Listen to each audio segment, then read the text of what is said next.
Welcome again. It's Regina, and welcome this time in chapter 3 of Living My Freaking Amazing Life. This is where I write about my transformative 6 month stopover in Sao Paulo, a city that challenged and inspired me at the same time in countless ways. Arriving at Sao Paulo International Airport, I was already faced with the first challenge. I was supposed to be picked up by a driver, but there was no driver waiting for me. My busy boss had probably forgotten sending one. So, with no local currency, no cell phone, or any of that modern tech stuff at the time, the time was 1997. I was standing at the airport and I didn't know what to do. So eventually I got through to my boss's housekeeper and we figured it out. Somebody allowed me, or somebody helped me with a phone call. I can't even remember the details. I was close to freaking out at the time, but at least I spoke the language, right? And yeah, and so that was my first challenge there. And later also in this huge humongous city of Sao Paulo, I figured out a very complex bus system and I had to change my European Portuguese accent to Brazilian Portuguese accent so people would actually understand me properly.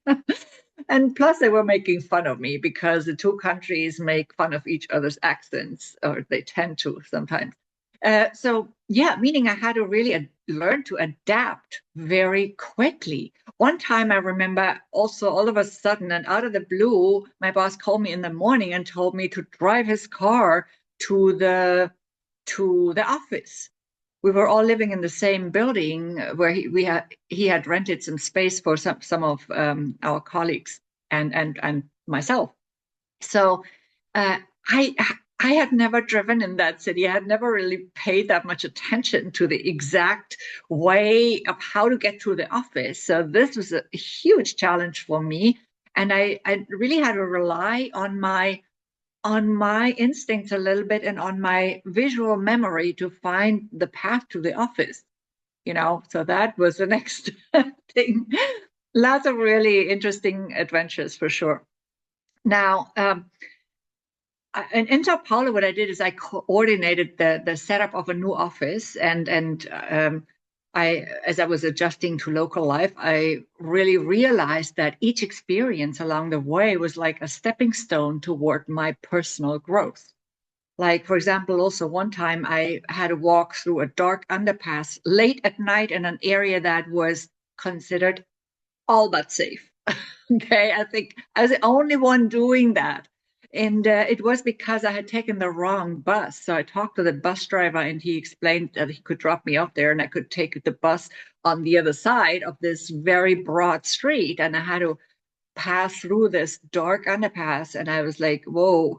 But, I had to confront my fear. I could not cross this heavy traffic street on top. But I'm not going to give it all away now. You still got to read the book, right?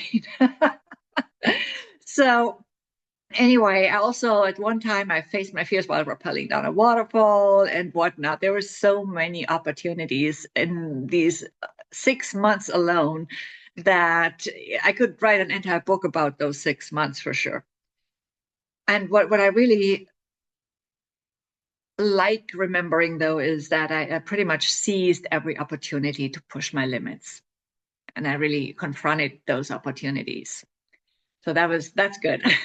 So join me as I share these stories and insights in my book. Pre-order it. It's called Living My Freaking Amazing Life. It is on Amazon for pre-order, and start your own journey of inspiration.